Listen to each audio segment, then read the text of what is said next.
Assalamualaikum warahmatullahi wabarakatuh.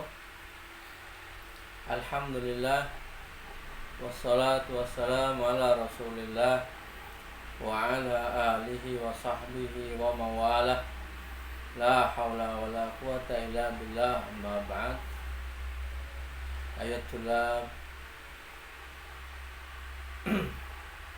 Mahad Najiyah rahimani warahimakumullah. Wahai para santri Sadan An-Najiyah, semoga Allah memberikan rahmat kepada kita semuanya, bahwa hari ini adalah pertemuan pertama pembelajaran akidah, dan untuk kelas 2 SMP atau kelas 8 ini akidah memakai kitab diktatnya, yaitu kitab Shalatul Usul atau Usulus Salasah. Ada yang menyebut Shalatul Usul atau Al-Usul As-Salasah. Ini judul aslinya kitab Shalatul Usul. Ini matnul risalah Shalatul Usul wa adillatuha li Syekhul Islam Muhammad Tamimi rahimahullah.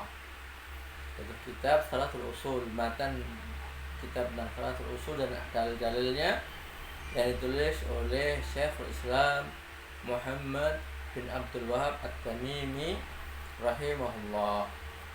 Ini dalam pembelajaran online ini akan saya sampaikan secara ringkas keterangan masalah kitab ini. Untuk terjemahan bisa, kalau nanti kurang terlalu cepat atau tidak bisa mengikuti apa yang saya sampaikan, bisa dibaca lagi pada buku terjemah Al-Usul As-Salasah ini. Ada kitab terjemahannya, ya. Adapun tempat yang kosong itu bukan untuk menulis terjemahan, tetapi untuk mencatat mungkin faedah-faedah yang perlu dicatat, sehingga bertambah ilmunya, bertambah pemahamannya, ya. Nah, kita mulai. Syekh Abdul Wahab rahimahullah memulai kitab ini dengan menyebut Bismillahirrahmanirrahim. Jadi beliau mukaddimah dari kitab ini langsung dengan menyebut nama Allah, yakni dengan lafaz Bismillahirrahmanirrahim, dan mengawali menulis, mengawali ceramah, mengawali pekerjaan-pekerjaan yang baik itu dengan Bismillahirrahmanirrahim adalah sesuatu yang disyariatkan.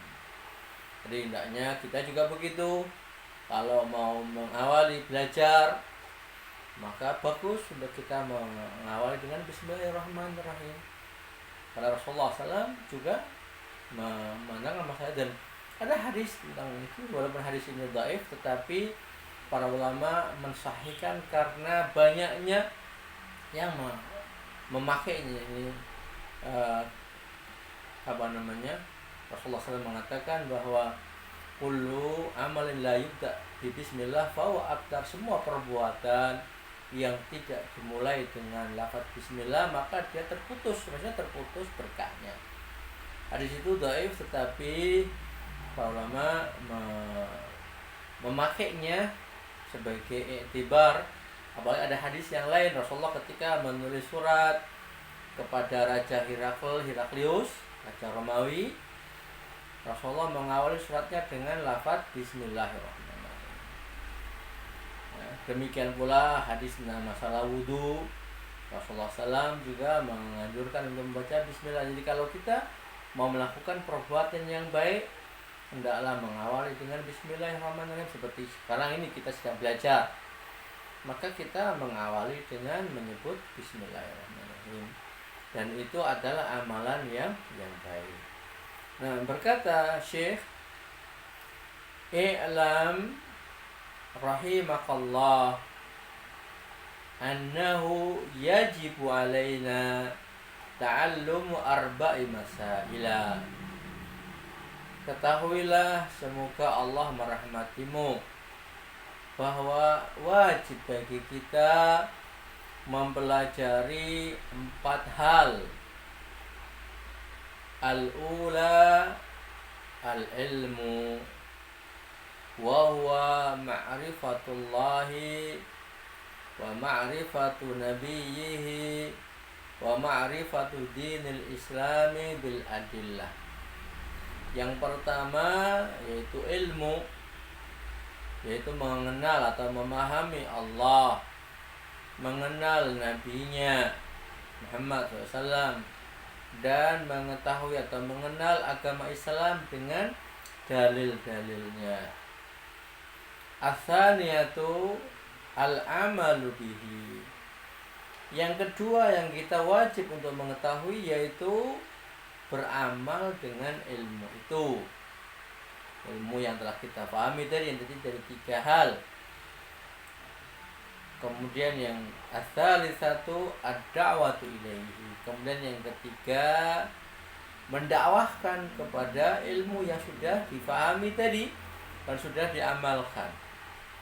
Ar-rabi'atu as-sabru 'alal adza fihi. Yang keempat, bersabar ketika mendapatkan gangguan di dalam dakwah.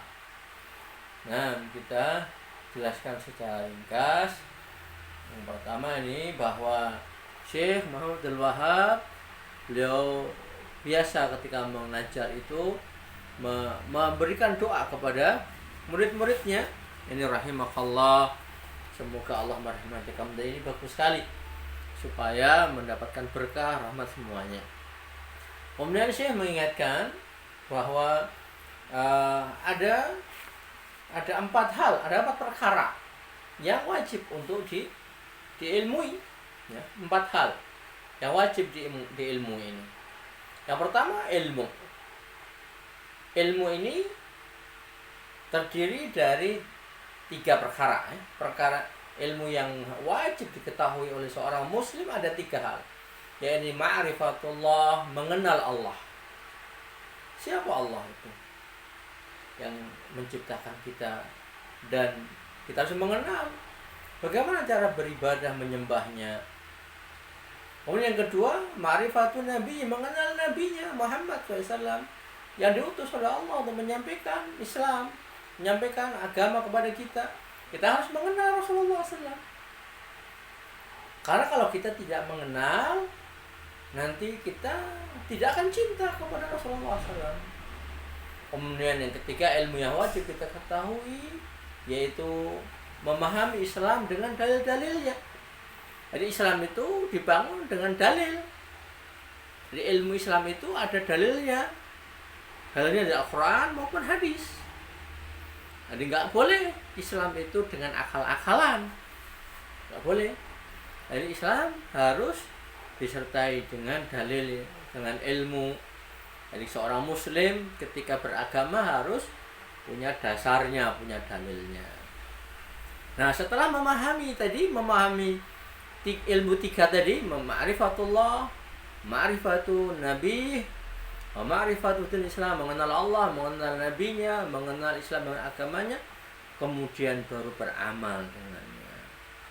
Jadi beramal itu harus didahului dengan ilmu dulu. Nggak boleh beramal dulu baru berilmu. Berilmu itu dalam Islam itu berilmu dulu baru beramal. Ya, berilmu dulu baru beramal. Jadi nggak boleh beramal dulu baru berilmu, nanti sesat. Harus seperti itu. Ya, harus berilmu dulu baru mengamalkan ilmunya.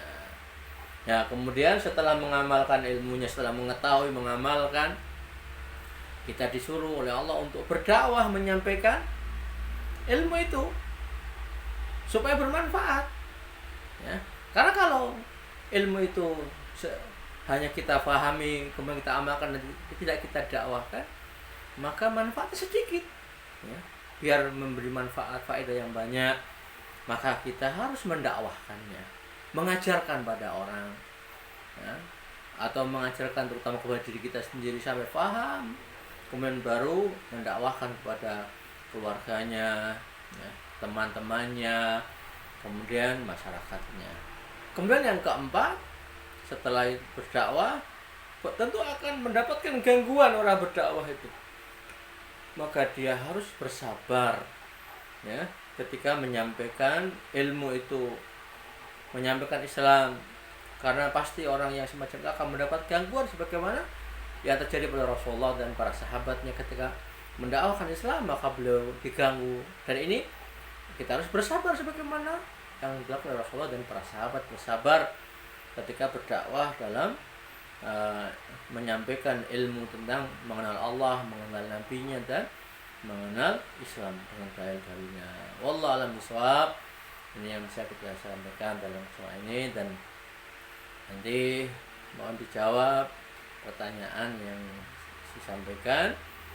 Nah, nanti jawabannya bisa dikirim ke grup, ya, atau kepada Ustadz Makram. Ini yang bisa saya sampaikan dalam kesempatan ringkas ini. Wa akhiru da'wana alhamdulillahirabbil alamin.